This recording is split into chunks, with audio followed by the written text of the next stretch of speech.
মোহাম্মদ ইউনূস যত বড় অর্থনীতিবিদ হন, যত সফল ব্যাংকারই হন, তিনি এই পরিস্থিতি থেকে বাংলাদেশকে কি করে বার করে আনবেন যথেষ্ট সংশয় রয়েছে। বাংলাদেশ সরকারের প্রধান উপদেষ্টা ডক্টর মোহাম্মদ ইউনূস যত বড়ই অর্থনীতিবিদ হোক না কেন, তিনি বাংলাদেশকে বাঁচাতে পারবেন না, এমনই হুমকি দিচ্ছে ভারতীয় মিডিয়া। এতদিন পুরো বাংলাদেশের উপর নজর ছিল ভারতের। বাংলাদেশকে দাস বানিয়ে নিজেদের আধিপত্য বিস্তার করে একতরফা সুবিধা নিয়েছে ভারত। ছাত্র জনতার গণ অভ্যুত্থানের মুখে শেখ হাসিনার পতনের পর বাংলাদেশের বিরুদ্ধে একের পর এক ষড়যন্ত্র করে চলেছে ভারত। এবার বাংলাদেশকে নিয়ে ভারতের আলটিমেট পরিকল্পনা কি তা ফাঁস করে দিয়েছে পশ্চিমবাংলার মিডিয়া। ভারত চায় বাংলাদেশের অর্থনীতিকে ধ্বংস করে ডক্টর মোহাম্মদ ইউনূসের নেতৃত্বে বাংলাদেশের নতুন সরকারকে উৎখাত করা। হ্যাঁ, আপনি ঠিকই শুনেছেন, ডক্টর মোহাম্মদ ইউনূসের নেতৃত্বে বাংলাদেশের নতুন অন্তর্বর্তীকালীন সরকারকে ব্যর্থ করতে মাঠে নেমেছে ভারত। বাংলাদেশকে পুনরায় নিজেদের দাসত্বে পরিণত করতে মরিয়া হয়ে গিয়েছে ভারত। এবার তাই নতুন ছক কষছে তারা। এ নিয়ে কি বলছে পশ্চিমবাংলার মিডিয়া, আসুন তা দেখি।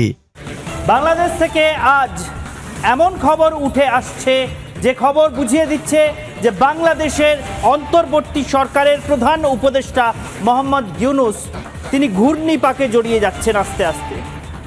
একসঙ্গে এক গুচ্ছ সমস্যা, এবং যে সমস্যা কোনোভাবেই সহজে মেটার নয়, এমন এক গুচ্ছ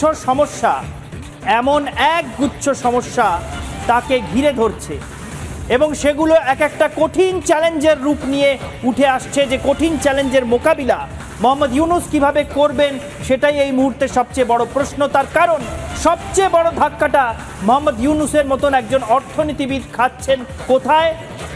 বাংলাদেশের অর্থনৈতিক ক্ষেত্রে। বাংলাদেশ যে পরিমাণ অস্থিরতার মধ্যে দিয়ে সম্প্রতি গেল, এবং এখনও যে অস্থিরতা বাংলাদেশে বহাল, এবং বাংলাদেশের ভবিষ্যৎটা কি হতে চলেছে সেটা যেরকম ধোঁয়াশায় আচ্ছন্ন, তাতে এই মুহূর্তে বাংলাদেশের অর্থনীতি যত বড় ধাক্কা খেয়েছে, মুদ্রাস্ফীতি যেখানে পৌঁছেছে, খাবারের দাম যেরকম চড়চড় করে বেড়েছে, তাতে এই পরিস্থিতি থেকে কি করে বেরিয়ে আসবে বাংলাদেশ? মোহাম্মদ ইউনূস যত বড় অর্থনীতিবিদ হন, যত সফল ব্যাংকারই হন, তিনি এই পরিস্থিতি থেকে বাংলাদেশকে কি করে বার করে আনবেন সে প্রশ্নের উত্তর মোহাম্মদ ইউনূসের কাছেও রয়েছে কিনা যথেষ্ট সংশয় রয়েছে। এরপরে শুরু হয়েছে সরকারের মধ্যে মতানৈক্য। বিভিন্ন ব্যাকগ্রাউন্ড থেকে, বিভিন্ন পটভূমি থেকে উপদেষ্টাদের এনে হাজির করা হয়েছে সরকারে, এবং নানা মৌলিক বিষয়ে তাদের মধ্যে মতপার্থক্য সামনে আসছে। বাংলাদেশকে পুনরায় গোলাম বানাতে ভারত এখন বাংলাদেশের অর্থনীতিকে ধ্বংস করার পরিকল্পনায় লিপ্ত। বাংলাদেশের নতুন সরকারের ভেতর একটা ঝামেলা বাঁধাতে পারলে তাদের এই লক্ষ্যটা আরও আগে পূরণ হয়ে যাবে। এখন নতুন অন্তর্বর্তীকালীন সরকারের ভেতর আগুন লাগাতে ব্যস্ত তারা।